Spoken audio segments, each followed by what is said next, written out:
Awesome, my brother. Awesome, my brother.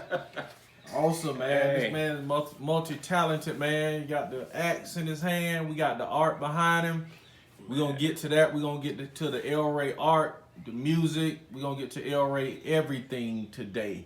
First, we want to kick off, though. We want to talk about this barbershop business, man. We're doing this segment on Mr. B's Trucking Institute because it's called Switching Gears and Changing Careers, man. This is for drivers who want to get into the barbering business, man. We want to kind of tell you what it takes to be a barber, tell you what the requirements are.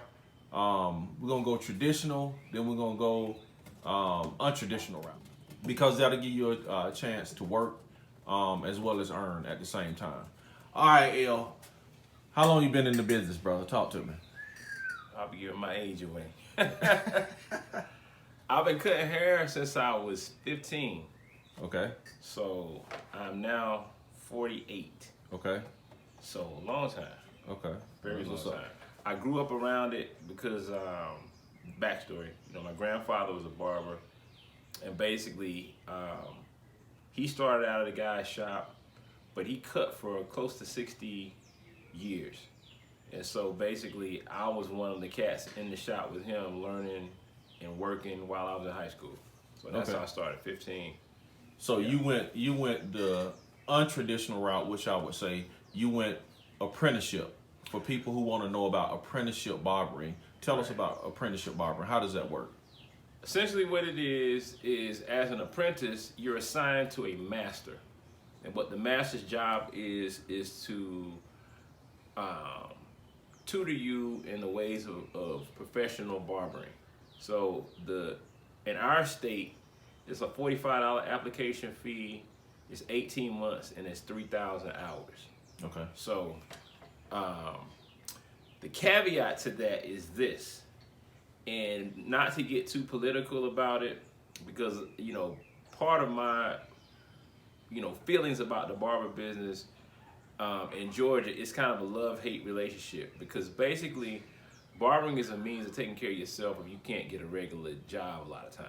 Okay. Dudes that did time or whatever find themselves in barbering. Yep. But the state board has made the requirements very stringent now. So now in Georgia, to apprentice, unless it's changed recently, and that's why I say wherever you live, check your state's requirements. Mm-hmm. But here, there can only be one apprentice per master per shop. Okay. Meaning that if I have a shop with 5 masters, I can still only have one apprentice in my shop at a time. Yeah.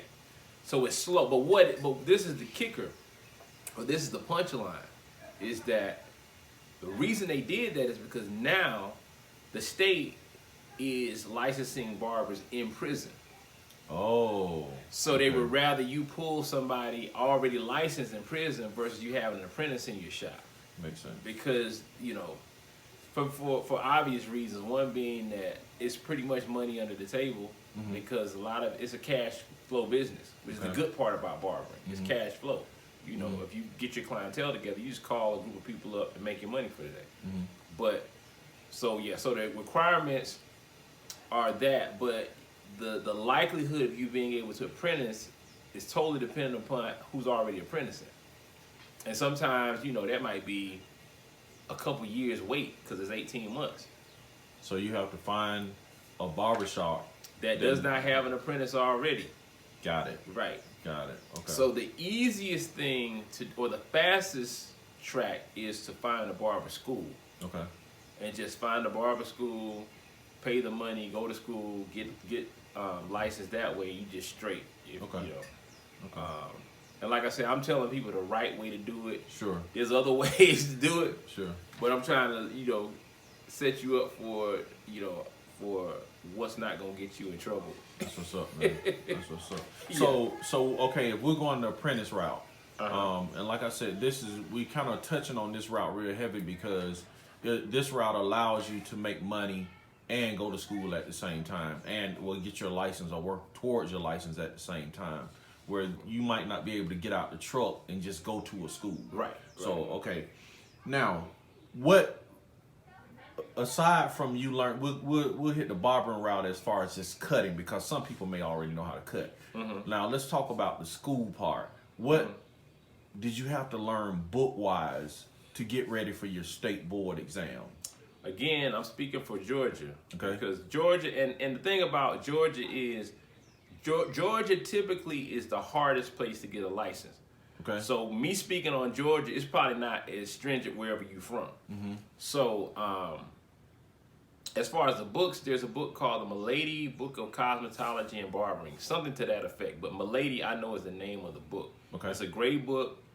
I actually thought I had a copy of it, but I don't know where it is right now. But anyway, you look up Milady Barbering and Cosmetology on Amazon, you can probably find it used. Okay. But there's a book and then there's a module. Mm-hmm. And essentially, if you're apprenticing in Georgia, the state board inspectors stop by the shops. Okay. And this is the other thing a lot of people don't know about apprenticing. Your master is supposed to be in the shop if you're working. Sure. So if the state board pops in and the master ain't there and you're there, if they ain't cool, it could be a problem. Could be a problem. Because basically what they want to see is that you're actually doing the book. Okay. And that that the master is showing you, how to prep for the state board exam. Because essentially, because you're not in quote unquote school, that is your school. So you're still supposed to be doing the work. Okay. And learning the process while you're there. Most people don't. Right. That's just to be honest. But they cram like everybody else. They cram for the state board exam. But so that's what you have to study. And then in order to pass the state board exam, at least again as far as when I went, and I don't think it's changed too much, you have to be able to do a taper cut. Okay. And you have to be able to do a razor shave. Okay. And with the taper cut, it has to be enough hair on the person's head to actually demonstrate that you can do a haircut. So it has to be about 2 to 3 inches of hair. Okay. You can't bring somebody up with a Caesar or with a really low haircut. And that's the other thing. You need a model to take with you to state board. Okay. So like one of your good friends or something, you tell them, look, bro, you want a free cut and shave? Be my model for state board. Y'all ride down. Probably takes, I want to say probably takes all said and done maybe 3 hours. So when you go to state board, let's clear this up. When you go to state board, you have to do a haircut. You have to do a lineup, which is a taper, and you have to do a razor shave. Okay, let me. When I say taper, not a tape, but a taper meaning a fade. Gotcha. Okay. Professionally they refer to fade. We call them fades. They call them tapers. Tapers. It's the same thing. Okay. Oh, good. But just so people, a lot of people don't know that. Yeah. I didn't know that until later on because I always called them fade. Right. And you say tape, you talking about the line. Yeah. So just to clear that up. So a fade. A fade. So that's what's up. So you got to do a fade. Right. A razor shave, and a shampoo. Okay, a shampoo. So those are the 3 practical things you have to do hands on. Right. Okay. Now, then you have to do a written test. Right. That you have to take. That you get all this information from. What is the book again? Milady Barbering and Cosmetology. Okay, so you got to study that book and you got to pass a written. Okay, cool. Right. So, what are ways we know you can learn in the shop to practically cut? You were talking to me a while back about someone who is learning how to cut hair. What is the best route to learn? You kind of mentioned social media and some things like that. What is the best? Well, typically, people start out, and I'm trying to make this general, but I'm basing off of my experience. So for us, meaning, the black community, we cut, I say start cutting a person's kid's hair and just do an even cut. That's how we started. Yeah. Against the grain, even. It's like wax on, wax off. Right. This is you get into motor skills. There's motor skills and muscle motor memory. All that's involved in fading and cutting. Okay. You develop your arm muscles, all that stuff. It plays a role. Okay. My grandfather, matter of fact, he had rotator cuff injury after cutting hair for so long from lifting. Yeah. So you have to know how to do it right. But to start, cut low, even cuts, and basically you want to offer it for free. Okay. Now, as far as looking at how to learn, we didn't have YouTube when I was cutting. So when I started out, so YouTube is excellent because people literally give away the information. The other thing is, if you have, if you talk with a barber that you think is pretty cool with it, you can ask him if maybe for an hour or so a week, if they can work with you. And they may charge you something. They may say, yeah, you know, you pay me, you know, $20 a week. I'll teach you. Sure. And they'll let you watch. That's the other thing, is watching. You learn by watching. So that's the fastest hands-on way. Find somebody, maybe a lady that's got a lot of kids. You know, learn how to do the cut first. Maybe tell her you'll cut one of her kids first. Right. And if it ain't quite what she want, you know, you'll pay for her to take him somewhere to get it cut. Sure. But that's how you start. Most guys start out on their back porches, cutting the neighborhood's kids, cutting their little brothers and sisters. You know, sometimes you could volunteer at a nursing home or a group home. But that's excellent. That's excellent, man. That is excellent information. And that's a good information. I never thought about it, too, is that when we were in school, we had to do so many hours of just standing watching. Before you could even touch clippers, you had to just stand and watch. Right. You know, just watch, keep watching the process over and over and over again before you could even do anything. And you're right, that's how they started his own, just regular cuts. Right. Okay. Right. And I mean, to your point, that's how I learned to razor shave. Okay. Because I wasn't gonna call somebody and be like, let me try razor shave. That's dangerous. I watched a lot. Yeah. Okay. I watched a lot of videos. Okay.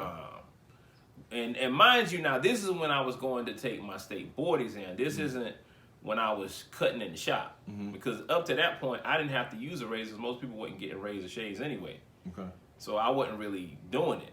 But when I knew I had to do it for state board, you know, I wasn't gonna all of a sudden start shaving people. But I watched a lot of videos, and when I got comfortable enough, one of the things my grandfather would do is the balloon test. And you may have heard of that. Sure. I don't know, but you take a balloon, blow the balloon up, put some shaving cream on it, and you shave it without popping the balloon. And if you can shave it without popping a balloon, basically, quote unquote, you ready. You know, so we would take a balloon, draw somebody's face on it. Popping a lot of balloons, bro. So so. Let's take it to the shop, man. Let's take us back in history, man. Take us back in time. Y'all was in South Georgia, right? Right. South Georgia barber shop. Your grandfather, your father. Washington. No, my grandfather and my mother. What? My father didn't cut. It was my mother's father. Okay. And gotcha. she's a licensed barber as well. Wow. Yeah. Okay. So run me through that process, man. How did that work out? Did you just go in one day and just say, man, I want to be a barber? Or did they say, boy, you gonna get in here and cut some hair? Get them clippers. How did that work? I would say, I think in the South in general, a lot of us are resourceful. Sure. Meaning that we got hustles that we do.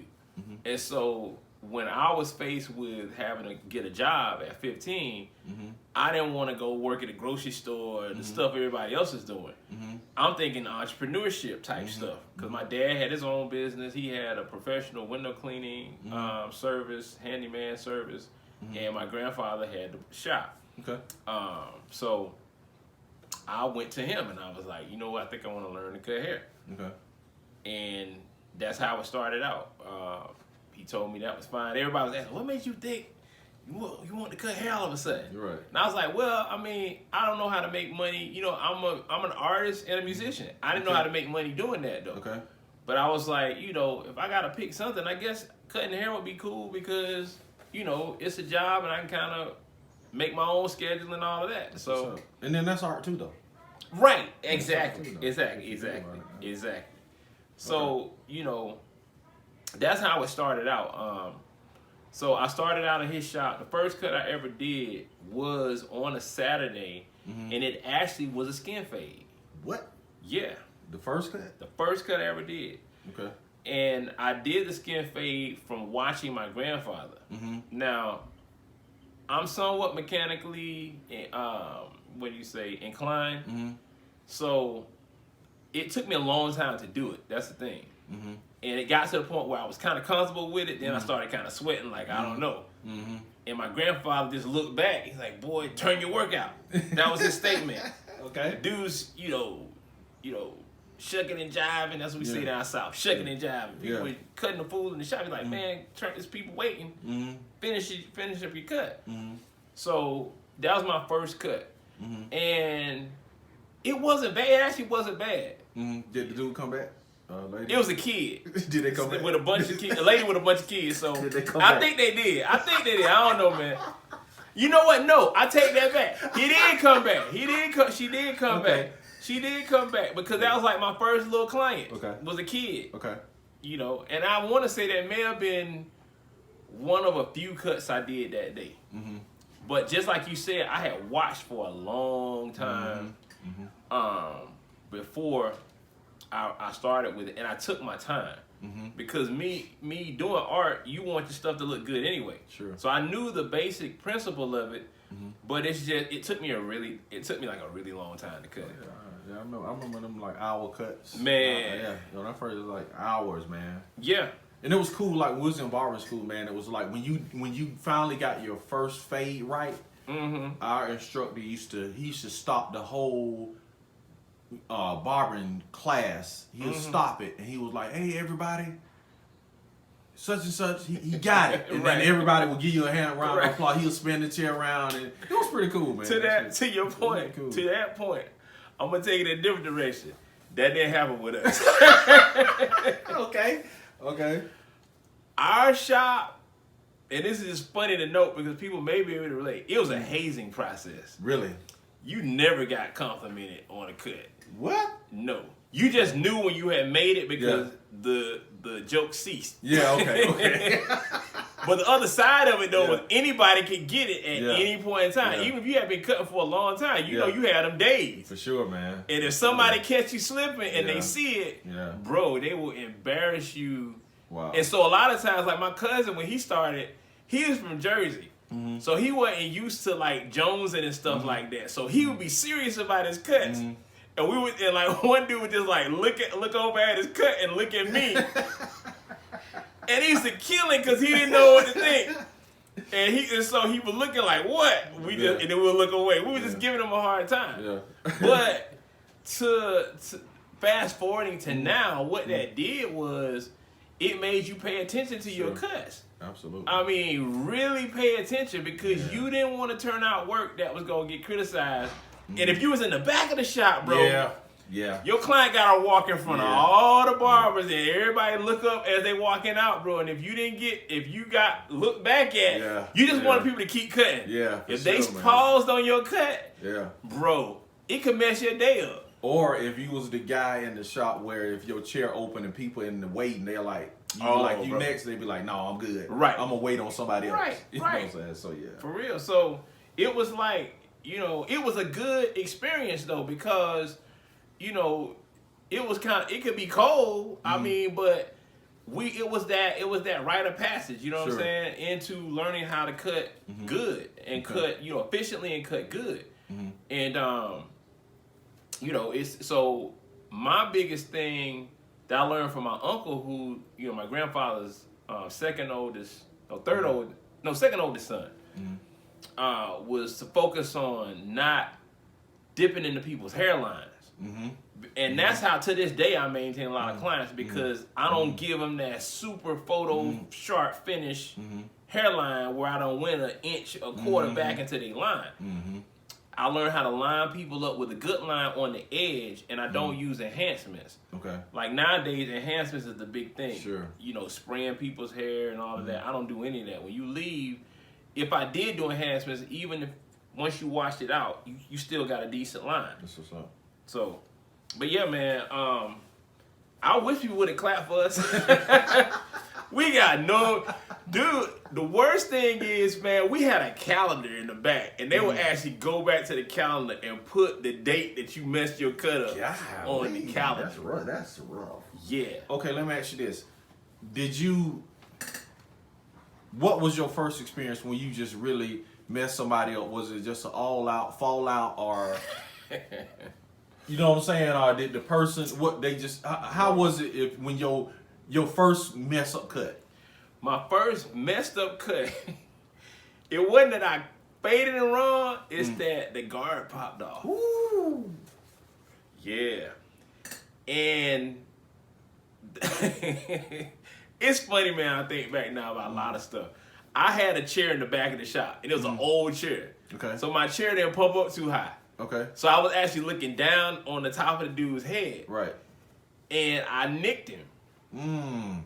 I nicked him, but it was a nick that it was like, I said to myself, I'm like, look, self. Should I tell him? Should I tell him? Bro, I'm like, as long as this dude ain't got nobody taller than him looking down on his head, I'm like, we could. And it's like, we just gonna play it by ear. Like, if he don't say nothing and he come back, he'll just like, damn, why that happen? My hair falling out. What? So I never told him. And it's like, fortunately, he never said nothing. So I guess he never saw it. That's what's up. But that was the first time. And I've had times where I've looked at a cut and I'm just like, you know, because you hard on your own stuff. And the thing about barbering is learning how to use your mirror to see what your finished cut looks like. Because sometimes when we draw, like I'm an artist too, so when I draw, what artists would do, if you're drawing digitally, which is how I draw, they'll take the picture and flip it the opposite way. Oh. And when you flip it the opposite way, it forces your brain to see things it wouldn't see in the right hand perspective of how you drew it. So when you cut people, what I do, I don't do it so much now, but I'll step back and turn them and look at them in my mirror. And you see stuff that you didn't see when you were standing right up on a fading. And a lot of times you see it once they walk away. And you look and you're like, oh. So this is what I do even in that case. Don't ever be afraid to ask your client to sit back down. That's what's up, man. Don't ever be like, if you see it going out the door, and I chalk it up to, look, bro, I'm a perfectionist, man, and I just see something. I can't let you just go out look. And people respect that. Sure.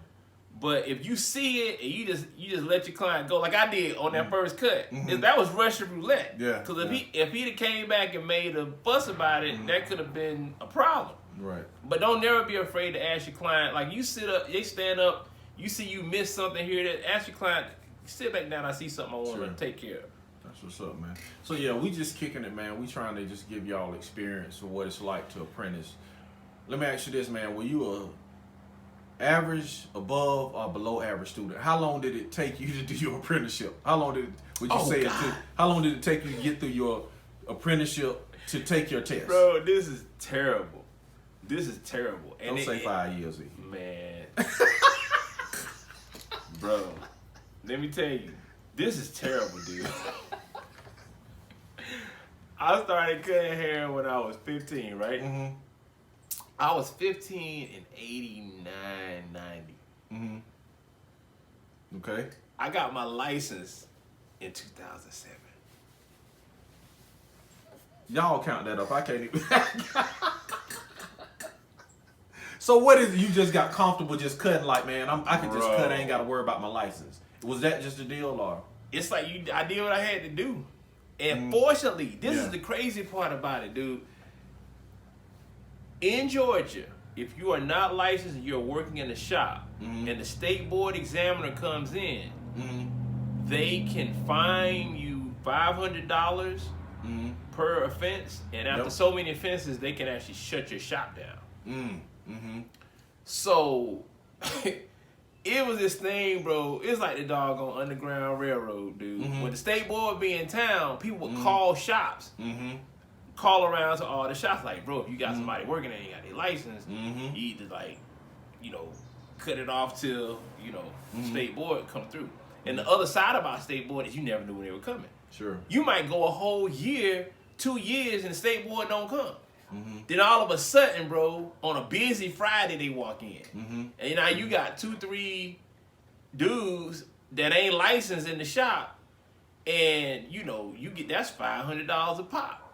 So yeah. So what we saying is it's best to do it the right way. Right. Get an apprenticeship. You know, pay your fee. You know what I'm saying? Get under somebody and do it the right way. So because I've seen that happen, man. I was getting my cut and another dude, state board walked in. Dude just walked out the back door. Yeah, I had that happen too. He just dipped. In the middle of a cut. Yeah, he just dipped, man. I'm like, where is he going? You just and the dude sitting in the chair like just what? Dipped, man. Yeah. But this is the thing about state board that I will say, and it's not gonna stop. People have to, you know, as I'll keep wanting to say as black people, but as people, period. Mm-hmm. But especially black people, we gotta stop being afraid of the state. Mm-hmm. If you slipping, you just slipping, Mm-hmm. and they're not gonna make you stop cutting. Mm-hmm. They're just gonna find you and leave. Mm-hmm. So again, we talked about professionalism. Mm-hmm. If you find yourself in that situation, and it's possible, you might be hard up, and I gotta work. Mm-hmm.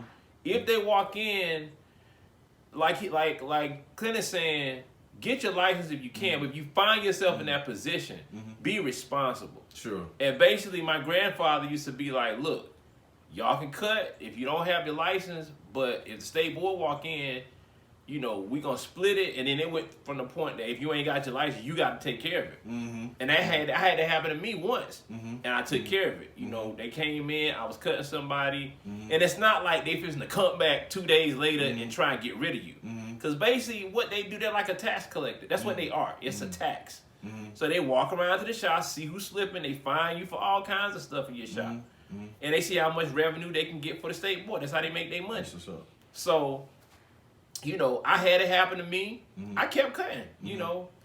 And you know, if they're people. Mm-hmm. So I'm like, you know, can I talk to you for a second? We step out, have a conversation, whatever. And they ain't gonna bite you. You know, dude be like, you know, I get it, bro. He said, I understand, you know, but and they may even tell like dude that was our state board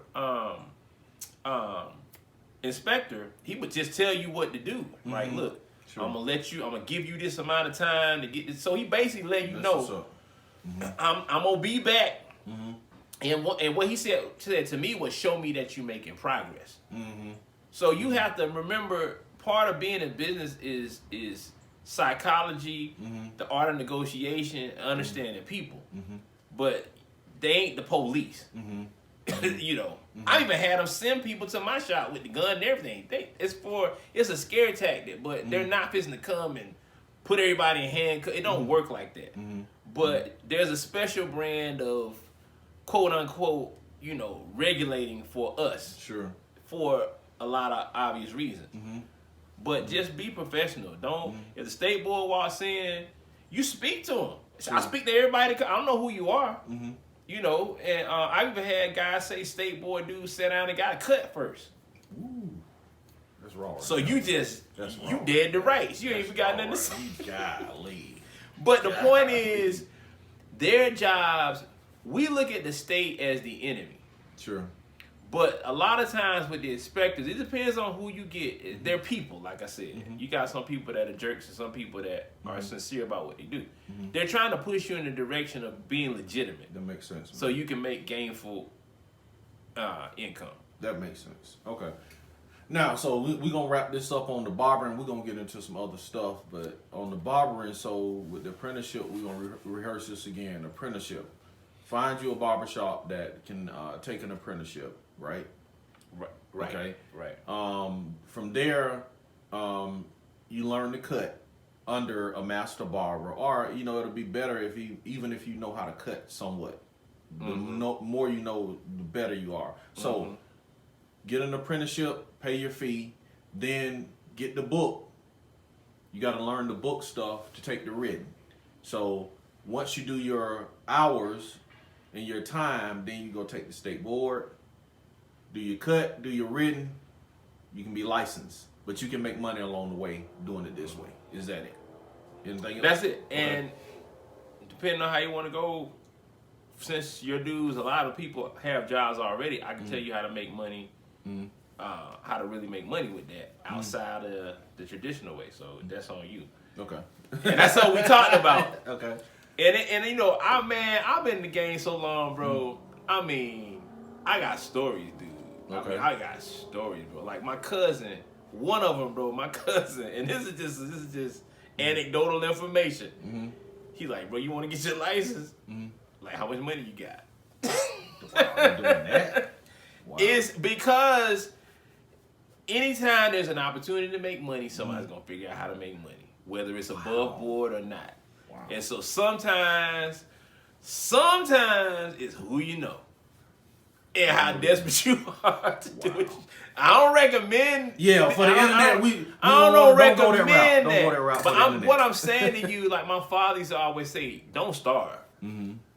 You know, and sometimes you find yourself, even some of the most famous, wealthiest people find themselves in precarious positions to where your back is against the wall, and they'll tell you, you know, I did stuff that I wouldn't necessarily recommend that you do, but I knew in my heart that I was trying to do it the right way, and momentarily this happened.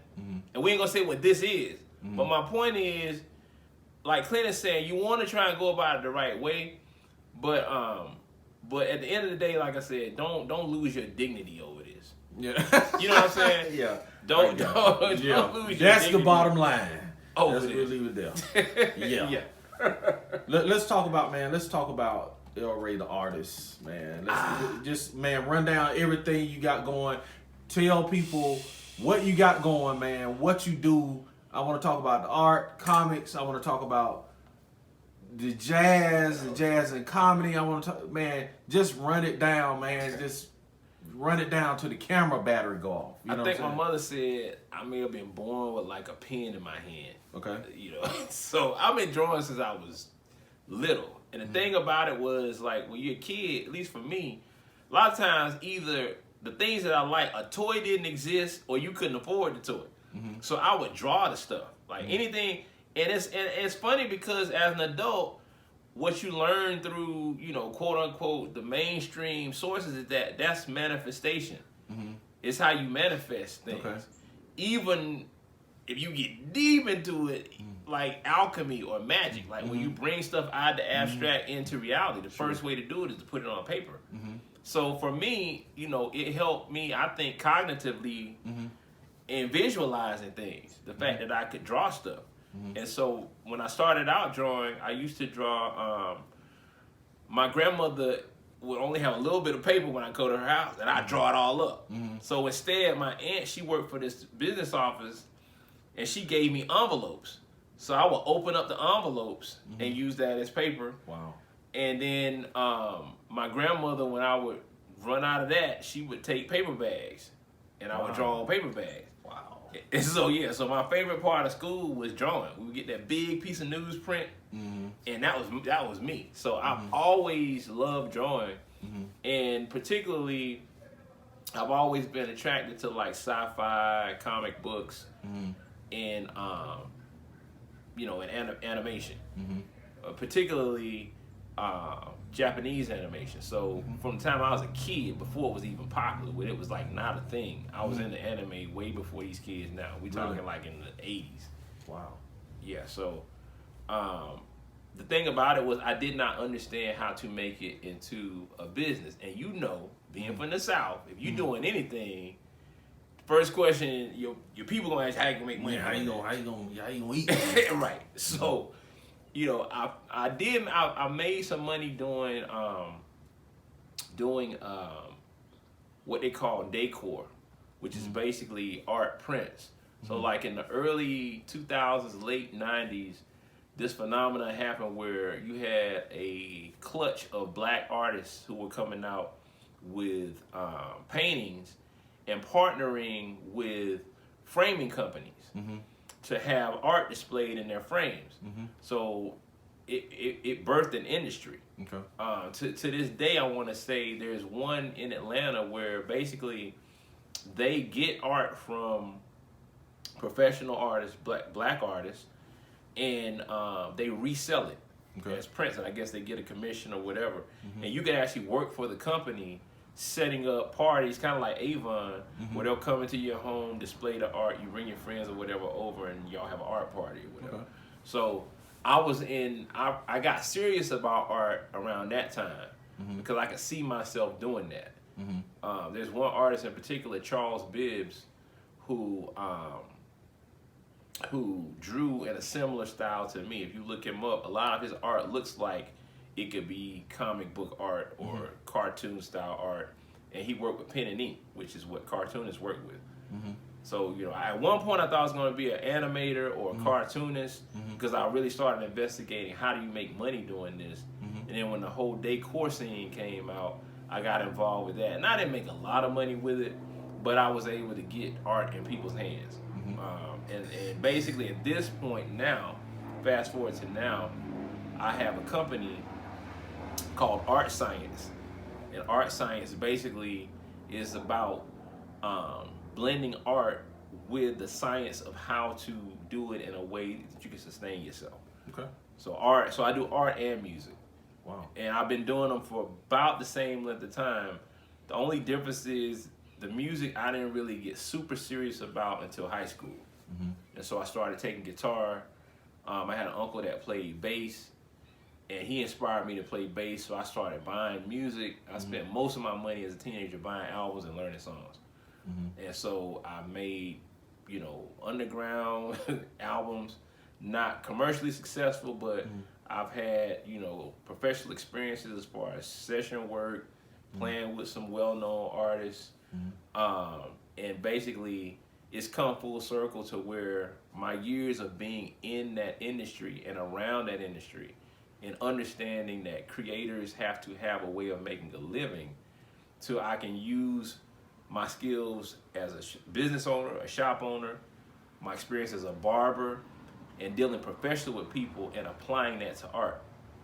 And so, you know, not only do I do artwork, not only do I make music, I can teach you how to make a living doing it, based off the principles of what I've done with other stuff. That's good stuff. So, but yes. So you also make guitars, right? Right. Okay. Right. That's quick. Okay. I'll do that one quick. You know, in high school, I'm the type of person, if I get involved with something, I get super deep into it. So when I was getting into guitars, I was getting into who manufactured the guitar, what kind of woods it was made out of. And one summer I literally wrote, this is before the internet, to all these companies. I found their numbers in like the back of bass player magazines. I play bass mainly. And so I would write to these people, man, and they would send me catalogs of their instruments. So I had a wall full of all these boutique guitar manufacturers and their stuff. So I would draw, since I drew, I would draw guitars and stuff too. But I never really made them. You know, I never took the time to try and make them. Like, that wasn't married to me yet. 2020 happened. The pandemic happened. I'm like, bro, it's a short life. You always wanted to make an instrument. Just make it. You know, it's wood and metal. It's wood and strings. You know how to draw. Make it.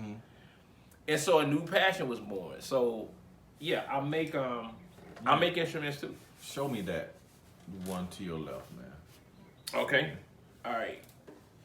Yeah, this right here. That is bananas, man. That is bananas, man. Now, this is a semi acoustic or chambered body instrument, meaning that it's hollow on the inside. So it's three pieces of wood. And this design was born out of the fact that I used to perform solo a lot on bass. And the thing about bass is the neck is so long, it's cumbersome to carry around. And as a teenager, I can't tell you the number of globes I broke in my room by standing up holding my bass like this. So I was just like, man, it would be cool if you had like a pocket size or travel size bass. Right. But that you could still do most of what you could do with a regular size bass. So instead of having 4 strings on a long neck, I did 6 on a shorter neck. Wow. And it has a little bit more range. And this basically, it's a fretless neck, meaning that the neck is like a violin or, you know, a cello. There's no frets, no metal frets. So this particular model is fretless. I have what's called a piezo pickup, meaning that it's not magnetic like most guitars. Like you have a little block with magnets under it that you plug in. It's acoustic in that sense. So I put the pickup on here, it mounts here, and it picks up the vibration of this whole instrument. Awesome, man. So since I do that, a lot of solo guys actually play by tapping and doing percussive stuff on the instrument.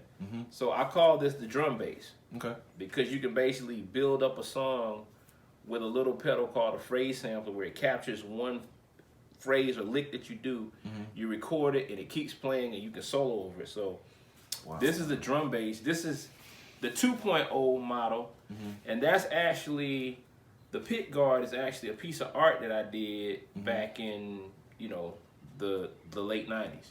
That's what's up. Or early 2000s, yeah. So that's the drum bass 2.0. This is the drum bass 1.0. Okay. And this basically is two pieces of Brazilian rosewood, which is a hardwood from Brazil that I bought locally. And basically what I did was I just drew the design out on a piece of paper, thought about how I wanted to make it, and got 2 used tuners and a set of 3 new tuners. Because this is the vision for this instrument came from a compact instrument. I want to be cool. I want to have an instrument that I could have in a duffel bag, a nice bag, bro. I envision the whole bag like a Louis Vuitton bag. It's just a guitar in there and a little miniature amp. So, and I didn't want to always have to carry my bass with me because it's big. You got to check that in luggage. I'm like, what if you just had a small bass that you could take with you? It's self-contained. And so I drew out the design for it. And so it doubles as a percussion instrument because it has, like I said, the piezo pickup, which picks up vibrations of the whole piece of wood. So this is the first version. It's made out of Brazilian rosewood. Dope. That's a pine, actually a pine fingerboard. And this is like a dummy pickup. It was just for me to try to see if I did put a pickup in it, where it would go and how it would fit. Okay. But so yeah, basically what I'm gonna end up doing with this is sanding all this down even and just using it as a what they call a ramp, just so it feels like a pickup under your fingers. But I even experimented with putting a volume knob and a plug as well. So so this is the first drum bass. Wow. Yeah, but the company is called Art Science, and this is an Art Science or Art Side drum bass 1.0. That's what's up, man. That's what's up. What else we got, man? What else we got? Oh man, all these pictures behind me. Okay. Some of them are abstracts, which is the other thing I do in addition to doing the cartoons and animation stuff. And this is some of the animation stuff right here. I don't know if you can see that good. That's kind of a shot of all my characters. Those are headshots, model sheet of a character that I'm working on for a comic called Sift. This is one based off of my uncle, who's a truck driver. Yeah, my uncle drove trucks. See, I got a crazy imagination. He drives trucks. One of my favorite Transformers was Optimus Prime. So he's got a semi that he can merge with, basically, and turn into something similar to Optimus Prime. But this is called Magma Ace. That's a comic that's coming out. This is a character from another one of my comics. Just a piece of concept art of like what an enemy character would look like. But basically, it's a walking black hole. That's what's up. So that's that.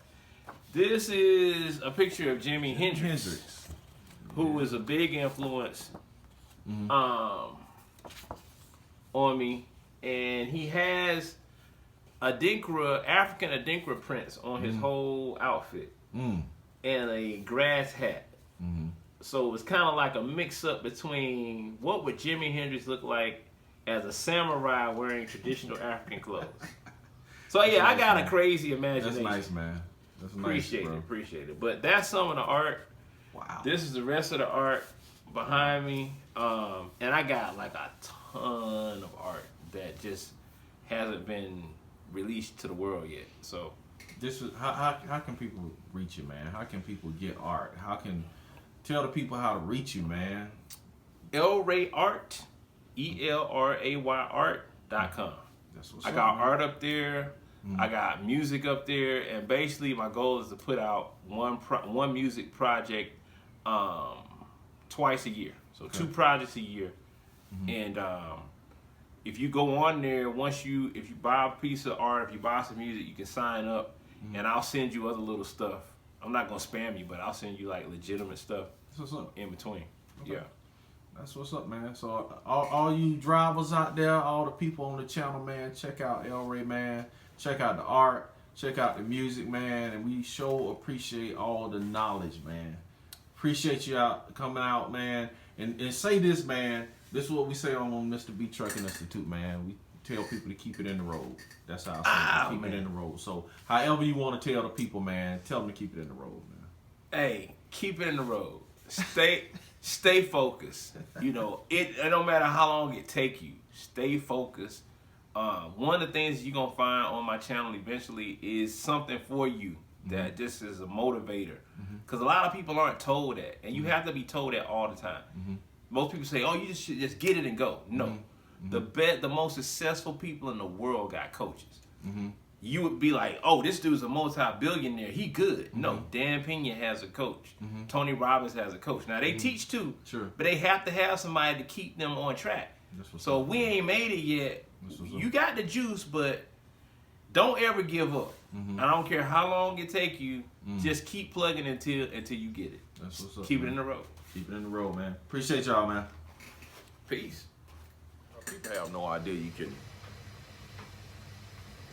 apprenticeship. You know what I'm saying? Well, some people do, but just when you think about it, man, you don't think about, man, I could just go work and go to school while, you know what I'm saying, while I'm working.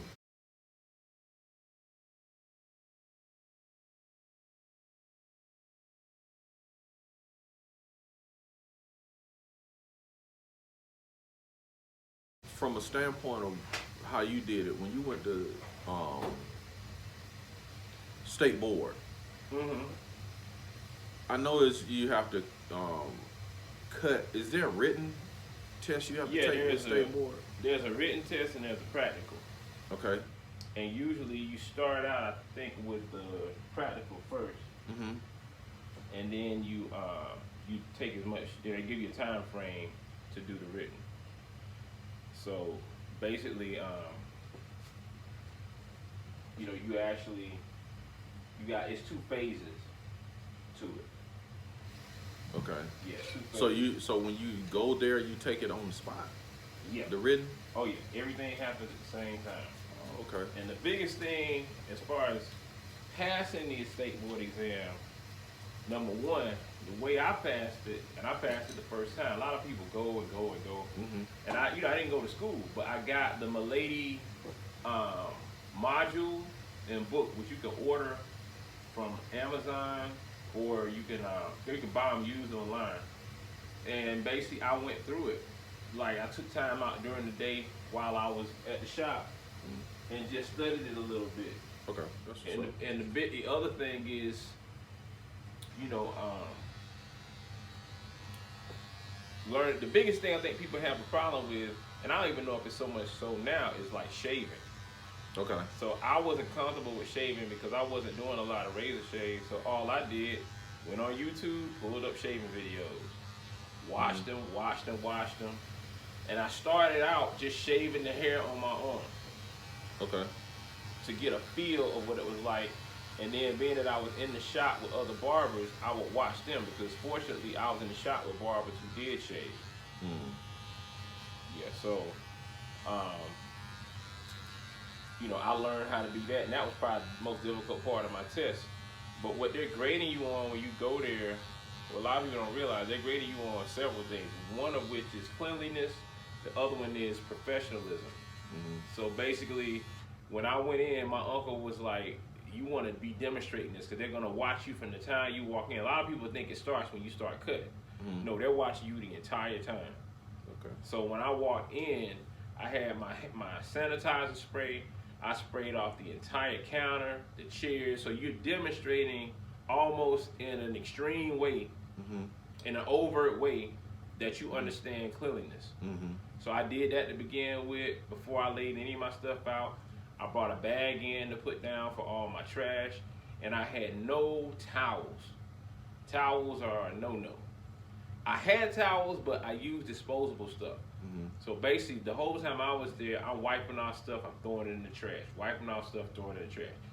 So it doesn't mean you're not gonna do that in your own shop, but at least as far as demonstrating to you, it's a show. You're putting on a show. The other thing you have to do is you have to do what they call a graded taper. So basically a fade. Okay. And you have to cut a little bit off the top and a shave, and then a shampoo, and it's just demonstrating that you know the proper way, according to the book, to do all of this stuff. So it's a show, man. It's like when you go in there, it's a matter of professionalism. The other side of it is you have to have a person with long enough hair. Okay. So, you know, I made sure my dude had, like, you get somebody with at least, they have to have, I think, like at least maybe 2 inches of hair, something like that, on their head, but it's got to be enough to demonstrate the cut. And what some people, and so I brought my model with me. It's best if you can bring somebody with you to do it. But the funny thing about State Board, it's in Macon. People hang around in the area. Stop it. Because yeah, bro, really? You got bums, just homeless people, or people that just they'll hang around the area because they know people need models, and so you could pay somebody to be your model to do the demonstration on. And the craziest thing I've ever seen, there was guys that had been up there to take that test like more than one time. And so when you're standing in line on the outside of the building before you even come in, and they have an instructor that comes out, and he's just basically getting your information and making sure you got a model and all that kind of stuff. Dudes would come there with dudes with like low haircuts. And these was guys that had already been up there before, took the test and failed it, and came back. And basically the instructor was like, you're not gonna pass with it. So basically he's telling you, you can just go home versus waste your time. These dudes is there stay anyway, man. It's all kind of craziness. So my biggest advice for people trying to pass the state board exam is be prepared, be professional. I bought me a bag for all my equipment. It's basically a tool bag. Nothing expensive, nothing crazy. I bought me some worker shoes from Walmart. Just slide in black, vinyl shoes. I wore all black, and I had a black vest that I wore for my, to cover my clothes that I came in with. And I wore a black button-up shirt. It's all black is easier. Unless you got somebody with blonde hair, the hair ain't gonna show up, on you, whatever. And I was professional. I was clean when I walked in. I looked like I was there to do business. And that's basically what it is. When you go to take state board exam, those dudes that are looking at you, they all have suits on. They're well manicured people. One of the instructors that was looking at us when we were doing the practical, he had, a white dude, had a beard, clean cut beard, well manicured. So you gotta basically, that's what they want to see. Because the thing about doing hair that a lot of people don't understand is basically traditionally cutting hair. A barber did more than just cut hair. A barber could also do surgery, certain surgeries, which is what one of the red stripes on the pole represents. Okay, that's what's up. Yeah, so they could do bloodletting, quote unquote, more or less. So everything was about being sterile and clean. And that's the difference between going to school and learning in the shop. A lot of times when you learn in the shop, you pick up a lot of bad habits because you don't have somebody there constantly watching you and making sure you're doing it the right way. So guys pick up just bad habits as far as cleanliness and stuff goes. The other thing about going to state board is, or at least studying for the exam, is when you study the book, you learn about hair and scalp conditions to watch for. Somebody has something like tetter or something in their head, what you can do for that. That you don't render services at the time, but you put them on a protocol to take care of that first. So like in my case, I had a couple clients who had kids with tetter. It's basically a fungus that grows in the hair. We call it ringworm. Yep. But silver works to kill ringworm. Like a lot of people in our community will use bleach, and that can do it, but it's kind of harsh. But what I told the lady to do was to buy her a bottle of colloidal silver, give her, because it was her son. He's probably about maybe 6 or 7 years old. I said, give him, a small amount of it according to the bottle's instructions each day, and put it on the actual tetter, and it cleared it up. Okay. And the funny thing about it was she came back like a couple times before, and she didn't say anything. So I just asked her, I'm like, did you notice a difference? She's like, oh yeah, thank you. So it works. So it's stuff like that. As barbers, we have to give recommendations to people on what to do with their hair. And a lot of times, if you don't go to school or you don't have an instructor in your shop, if you're apprenticing to teach you that stuff, you don't know. And so you're cutting hair, and you can run into problems. Because the worst thing is somebody come back and say they kid or they got something after they got their hair cut for you, and it happens. And it's like, how do you prove that they didn't? The only thing I usually tell people is, well, I make sure that I have my clippers clean and whatnot at all times. I said, but it's not to say that that's not a possibility. But I'm like, in the process of me cutting you, I went through my protocol, and I don't have any other people that complain about that. So typically, if you're passing ringworm, you should have probably a few people. And the other side of that is, one of the mistakes that I made was not recognizing the beginning phases of ringworm. So I had a dude come in, sit down to get a cut. He had all these red bumps all over his head, and I should have said something, but I didn't, because I was weighing me trying to be professional and trying to be nice. I'm weighing, should I tell this dude, like, bro, what happened to your head, or just work around it? So instead of me saying something, I just worked around it. Long story short, fast forward, I didn't see the dude for a while. I cut his aunt, though. His aunt would come get a haircut. And when she came in, the first thing she says was, my nephew said that he came and got his hair cut for you, and now he got ringworm. That's why he ain't been back.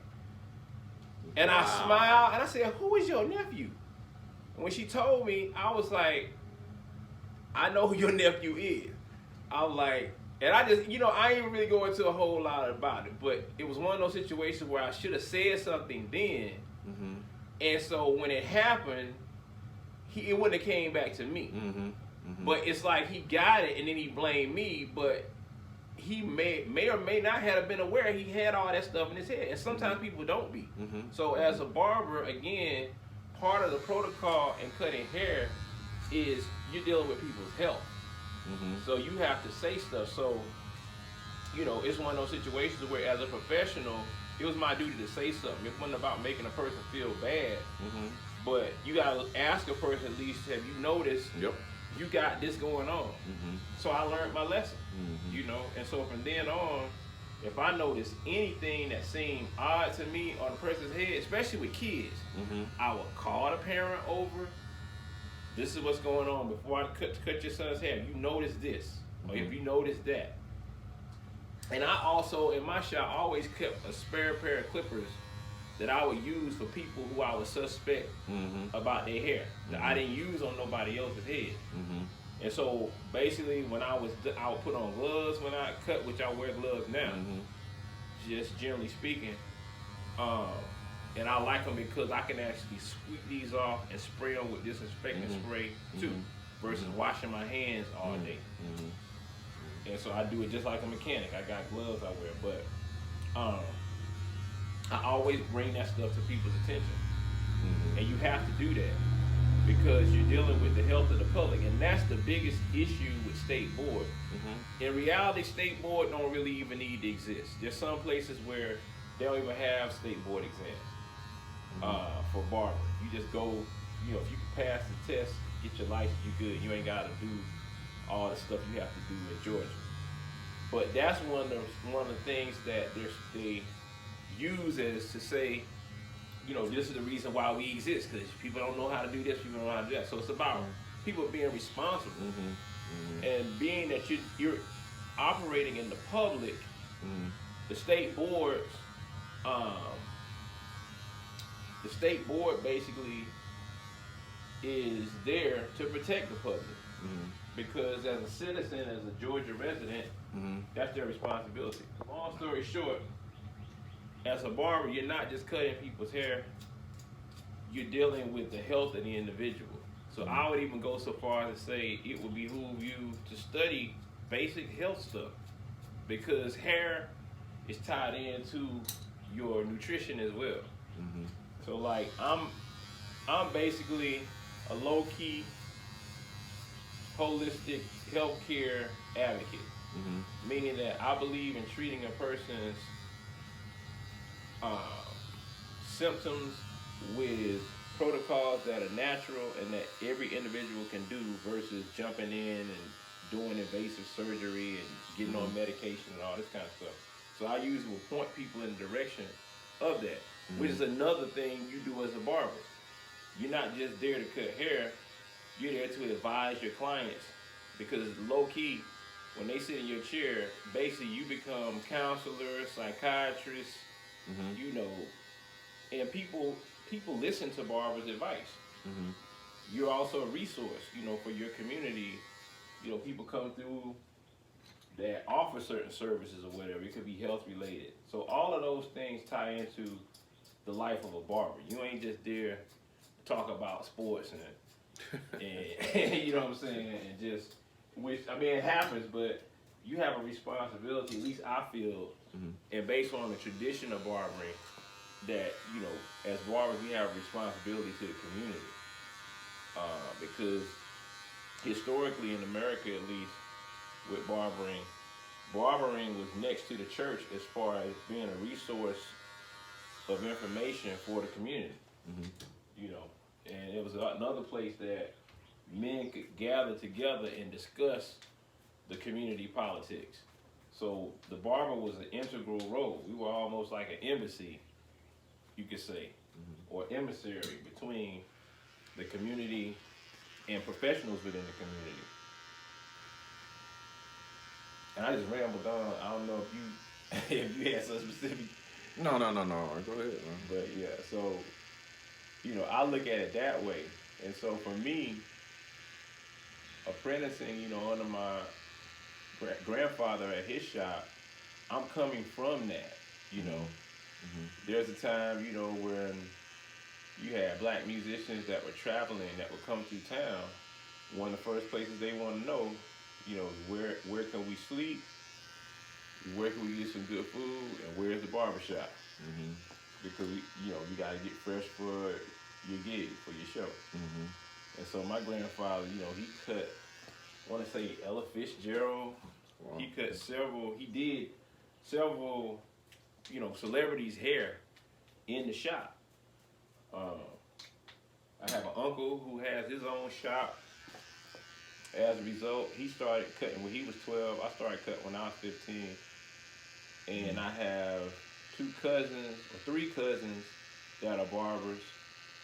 One is his father's shop that he inherited, and he's still doing the business. And I have another cousin that he worked alongside me at my grandfather's shop, and he's a barber now. Wow. Yeah, so when we tallied it up in our community, from that one shop, starting from my grandfather's shop, there was about 25 shops that basically stemmed off of that tree.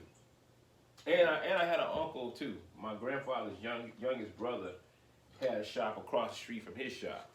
And he cut up until he passed a few years back. So you know, it's a livelihood. It's an honorable profession. And the beauty about being a barber is a lot of barbers are not just barbers. I call it freedom of schedule. Because I have other things I'm passionate about I want to do. You know, in a 9 to 5, you can't always tell your boss, you know, I need to take off for this or that. But as far as a barber goes, you can make your own schedule. You work your own hours, you know. You pay yourself whatever you want to pay yourself. In addition to cutting hair, you know, traditionally in shops, you have something you sell people in the back end. Be it sodas, snacks, brushes, shampoo, spray, anything they need to take care of their hair. You know, some people sell books. So you put all that stuff in play at your shop. And now on the internet, you can put everything you can sell in your shop as far as like physical items, even digital items now, up on your page. So you make money in the back end. So yeah, so that's in a nutshell. I know I probably gave way more than I did a lot in the beginning, but that's the spiel on the whole barbering game. So what would you say to someone who's like just coming into this game? Be professional. Be yourself, but be professional. Be respectful of people. I don't care what your lifestyle. You could be tatted up from head to toe. I know some of the most, you know, extreme dudes that are the nicest people in the world. You ain't gotta be. You can't exude that type of energy, bad energy, to clients, because you're trying to attract people. Sure. If you're trying to run folks off, that's different. You know, but you're trying to attract the clientele. So be yourself, but be professional. That's the main thing. I had guys tell me, you know, I had one dude, he's like, yo, he's like, I can't bring my son to where I get my hair cut. So he would bring his son to me because we always had a professional environment. Whatever the conversation was, if a client walks in, the conversation changes. And I let my barbers know that ahead of time. When people walk in here, ain't no cussing. We ain't arguing about religion. We ain't arguing about, it's neutral. When people leave, we know people that's familiar, they sitting around talking, that's different. But when children walk in, the conversation has to be above board, especially women walk in, older people walk in. It's a professional environment, and it has to be neutral. That's what's up, man.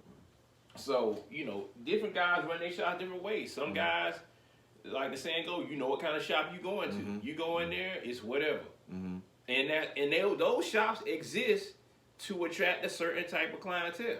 But they don't attract the majority. And a lot of times when people in those shops find another shop to go to that's less, you know, extreme, they go.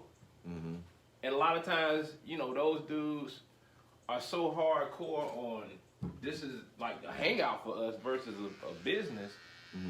You know, they don't care if they lose clients because they say, well, I can cut and I'll get new clients anyway.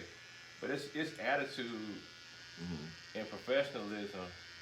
And like I said, it don't mean you can't be yourself, but it's like, don't lose clients based on the fact that, you know, it's an environment they don't want to be in.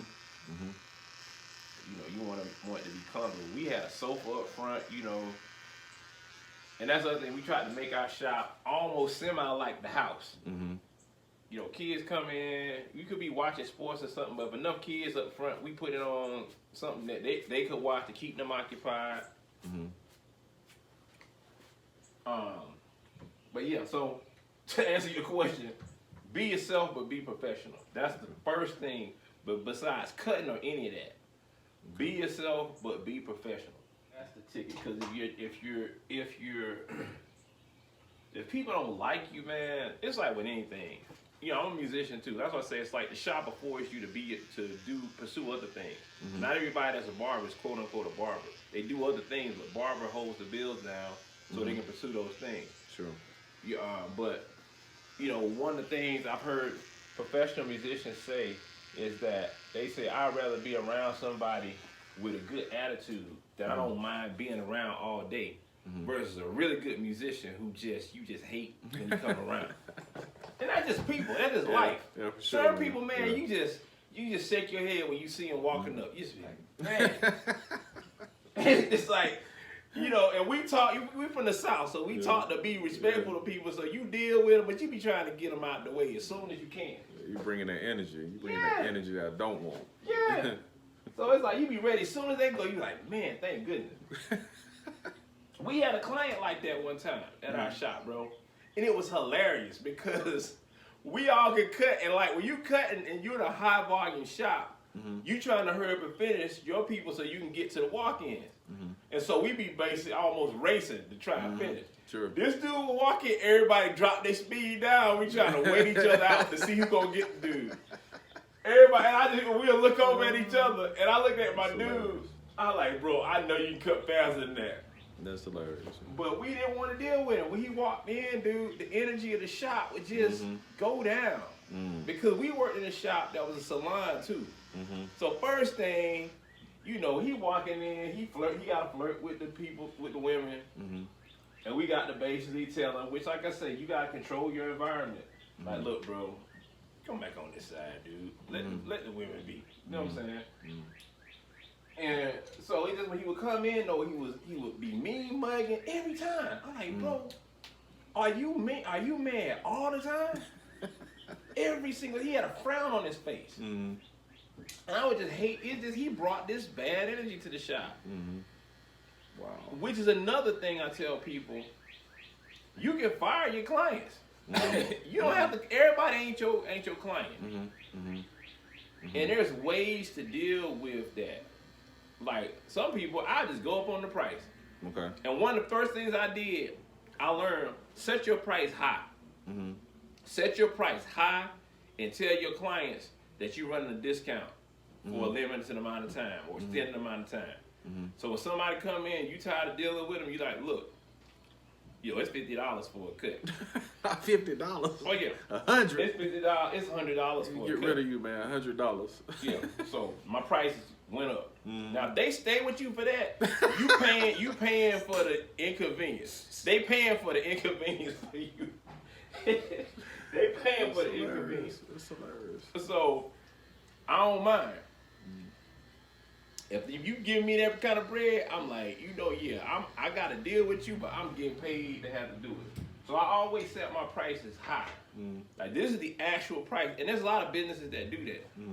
They have what they call an ongoing discount, where the price is this, but you will never pay that when you go in there.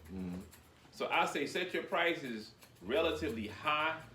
Typically, you want your price to be, what's the markup? At least 3 times, whatever you set your base price at, 3x that. Okay. Because the thing about barbering is you gotta consider time and lifestyle. Because number one, cuts are worth way more than what traditionally we charge for cuts. But the problem, like one of my, comrades in the business was saying, was that we've given people, we spoil people on haircuts. So a lot of people don't think a haircut is worth much. When you think about a haircut, bro, man, you can have dirty shoes on, raggedy clothes, and a fresh cut, and people know, oh, he's just working right now. You come out with a messed up head and face, people ain't really looking at your shoes too much. They looking at you like, dang, when the last time this dude got a haircut? His beard all scraggly. It's like, what's going on? So a cut is worth it. You know, if you going in for an interview, you can wear some used clothes, but you gotta have a fresh cut. Sure. Because people are looking at you, and eye contact is everything. So we consider what we do for people as far as their image, even their self-esteem, bro. I had dudes come in the shop. This one cat, he used to get a cut almost once a year, or like once every 8 months. And this dude just Hold on, once every 8 months? Once every 8 months. Oh, yeah, Dude would have like, he literally looked like a bum. He wasn't a bum, but he would look like it. He had some issues. Bro, that dude would walk in the shop because it take you a minute to cut him, and I was in the back at the time. Mm-hmm. So I cut him. When I finished with him, if you were still in the shop and he walked past you, you never, you like, where the dude went that came in? Because he would clean up so well. Yeah, yeah. And so, you know, a haircut does wonders for your self-esteem, man. Mm-hmm. And so if you pay $50 to get a cut that's gonna last you at least 2 or 3 weeks, that's nothing compared to the way you're perceived publicly. Mm-hmm. And I think that's one of the things people have gotten away from, because folks say, well, it don't matter, you can just be yourself or whatever. You can, but there's a perception of you when people see you, and there's an energy that's exchanged as you move around in the world. Mm-hmm. And it's not to say you got to do this or that, but the one thing that reciprocates good energy is self-confidence and how you look, you know, and you can look however you want to look, but as long as it's clean, you know what I'm saying, people can tell. Even if you ain't, ours goes for, even if you kind of disheveled, people still know your energy. So energy is the main thing, period. Absolutely, man. But the cut is like the icing on the cake. Yeah. If you look pleasant to the eye of somebody, even if it's extreme. I wear my hair like I wear it. It's out. But I make sure I'm lined up when I go out, looking fresh when I go out.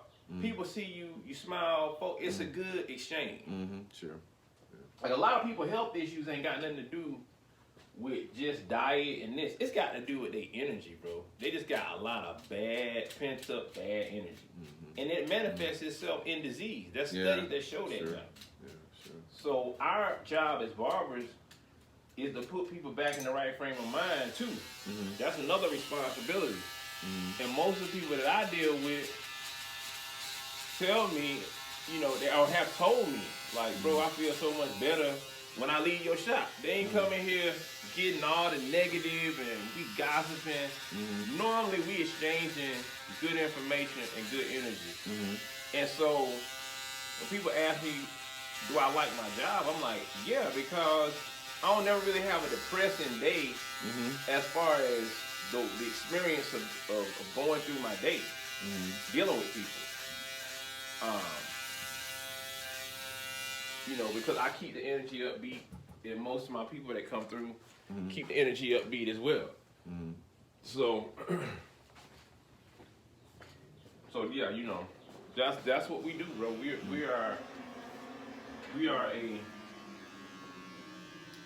caregivers. We are ministers in the community. Okay. That's what we are, you know. And minister meaning coming from the meaning of administering or seeing to the needs of people. So that's what we do as barbers, you know. And I think that's been lost in modern times. So, like I said, that's really the biggest thing I think that separates traditional barbers and barbershops from the new school.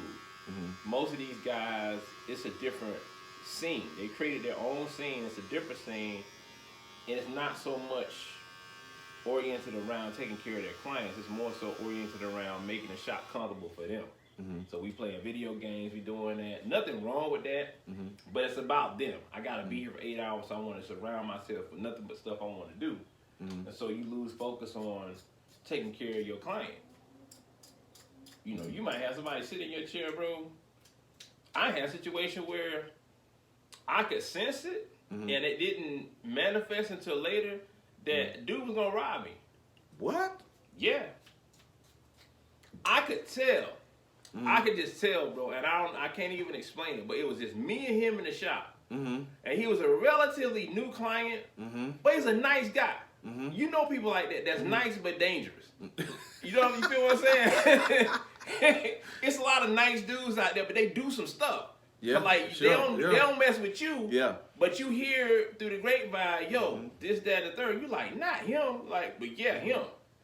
So like, you know, and it was the way we was talking. Like we were talking when I finished, and there was nothing else to talk about. Okay. And he was just standing there, like, you know what I'm saying? And I'm kind of like, it was making me uncomfortable. I'm like, bro, you know, what's the deal? Why, you know? I'm not saying that to him, but that's what I'm feeling. Mm-hmm. And so, long story short, this is what I did. But this is what I did. This is the kicker. Because he was talking about money. We did have that conversation. I actually, like an idiot, I just gave the dude $25. I'm like, bro, look, take care of yourself. And I said, don't even worry about the cut. We good. And it literally, like, you could see the dude's demeanor change. And I'm not telling people to do that. I was acting in the moment. It was a one in a million situation. Now, I don't recommend it, but I had dealt with people so long. That's the other thing about being in a barbershop. You learn to deal with people. And I could just kind of read it that this dude, he hard up. He dealing with something. Because it just wasn't like high and by. And like, I'm not waiting for you to close with me. You know, it ain't nothing that we never do. But like, you just standing here, and I just didn't feel right. Fast forward, maybe 6 months later, he was on the run because him and somebody else were accused of being involved in an armed robbery. Wow. Yeah. Wow. Yeah. Wow. And the dude was not from here. So he basically, like, some kind of way made his way back and he left the country. And I still have seen him online. He's still online. But this is the thing, every time that dude would come in the shop, it was nothing but up here. Conversation was never down here. Whatever you do, we ain't talking about that. Cause I'm not a thief. I'm not a scammer. So our conversation stayed here. And we had conversations about business. He's showing me, man, you need to get this for your social media. We having them kind of conversations. So it's just like, it was almost like the unsaid energy between us is, at the time I felt threatened, was like, why you gonna bite the hand that feeds you? Had we been here, Yeah. he looked at me as just like him, and I'm just I ain't no good. I'll rob somebody too. It probably would have went different. So that's what I say. Your energy is everything, man. And as a barber, bro, I ain't say you gotta be a saint. It ain't church in the traditional sense, but it is church. It's a gathering of people, and it's your job to steer that energy a certain way. You're the conductor of that ship. So if you're the owner of a shop, you especially have to, and you work in the shop, you have to be aware of that. And even if you're not a shop owner, I always tell people, you don't work for nobody but yourself, even on your job. Don't say you working for Walmart. No, you working for whoever you are. I'm working for L. If I'm at Walmart, if I'm digging ditches, I'm working for me. So how you work and how you carry yourself, you should always carry yourself like it's your business. And so if it was my business, how would I do it? Not, they ain't paying me enough to do this. No, if it was my business, what would I do? And if you don't like the job, just try to find a way to get out of the situation. But while you there, don't ever work subpar. Always act like you the conductor of the train, to the degree that if the manager got shot, could the shop still run? Could the business still go on? Learn enough to be able to step into a role of responsibility. Don't be sitting back in the corner. Oh, I just work here. I just need to get my money and go. No, it's you. If everybody took on the responsibility of feeling that it was their business and how you run your own business, people would succeed in everything they did. And you're gonna attract people that want to deal with you. Cause they like, I know if I entrust this to Clint, he, I ain't even gotta worry about it. Cause I know how he is. Versus somebody who you show up late all the time, you leave early, you got a bad attitude. Like, nobody want to leave the shop to you or entrust you with responsibility. And like the shop, like anything else, a lot of times is a stepping stone to bigger things. You may start off in the shop. You may imagine that's what you're going to do for the rest of your life, but because of who you are, man, people come around and ask you. I had a dude, I had a client ask me to be his best man at his wedding. Really? Yeah. Wow, man. I didn't know how to respond to that. Wow. But I'm just going over and over and over in my head. I'm like, dude, you got family. You done talked about your brothers, all these people in your. Why me? Mm-hmm. And it's like the dude, he thought more of me than he did his own family to be his best man. I'm talking about best man. That's awesome, man. Bro, That's awesome. I told that dude, I said, bro, I'm like, I don't feel comfortable being your best man. I'm like, I'm your barber, bro. I'm like, anything else you need me to do, I can do it. Mm-hmm. But I'm like, this your wedding. I'm like, you want me to be your best man? Mm-hmm. So it just show you, bro, you never know the impact you have on people. Mm-hmm. You know, I had another kid, he moves, he's in LA now, and he's doing like music and stuff. He told me when I first came to Atlanta and started cutting, you know, he was a teenager or like a middle school, but he's an adult now. So when I got my own shop, he hit me up, he came through, he was in town, he's like, bro, I just want to tell you, I never told you. Dude, I just look at the way you dress and the music and stuff you listen to, that was a big influence on me. I'm like, really? Mm-hmm. So he went on to do music. Oh, wow. You know what I'm saying? So you don't know in life, dude. You know, people talk about blessings, man. Mm-hmm. You're responsible for your own blessings. God just put stuff out here. Mm-hmm. He ain't directing somebody to you. Mm-hmm. But if you do what you're supposed to do, Mm-hmm. you run into your blessings Mm-hmm. without even thinking about it. That's what's up, man. I'm gonna make sure this side even, and I'll let you check it out. Okay, cool. And see, make sure we got it symmetrical. I've been cutting hair so long. When you first start cutting hair, usually you start here and here, and you make sure your sides are symmetrical. I done cut hair, so I cut around from one side to the other. And usually I'm on point, but I'll check it out in the front to make sure I'm symmetrical. But that's the other thing. You develop habits outside of what you learn. So it's like riding a bike, man. So, you know, you ride it, then you can start doing tricks and popping willies. My dad used to say, I do it this way, but if you find a way that works for you, as long as you get the job done, do it how you want to do it. So every barber, too, develops their own style. And my style is a combination of what my grandfather showed me, which dealt with speed and efficiency.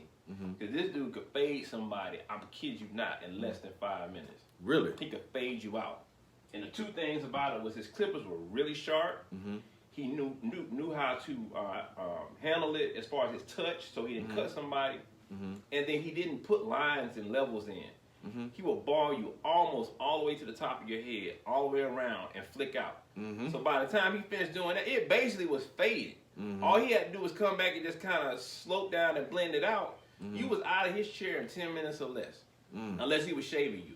If you came in to get a ball fade, man, and kids, shoot. Kids ain't stand a chance, bro. You probably 5 minutes tops. Wow. The most time you spent on the kid was lining them up because kids fidget. But other than that, you know, it's what it was. Damn. Y'all check it out. Got me right. L got me right. Yeah. Hey. And the last thing I'll say is be mindful of people's hairlines. One thing about cutting hair that over time I developed the skill to do was cut all kinds of hair. Most black people feel the only hair we gonna ever cut or want to cut is our own hair. And I had a barber like that. I was like, bro, you new in the shop. You ain't got a lot of clientele. You need to be prepared to cut everybody's hair. Man, I can't cut straight hair. I like, you can. It's easy. The principle is the same. The difference is you pull the hair to full length to cut, you set a guide, and you cut the rest of the hair based off of what you cut the first time.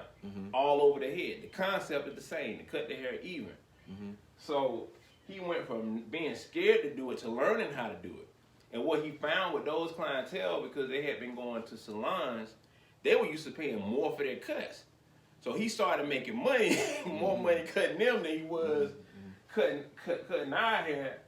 And so he started, you know, he got into cutting straight hair. That's what's up, man. And so, you know, learn to cut.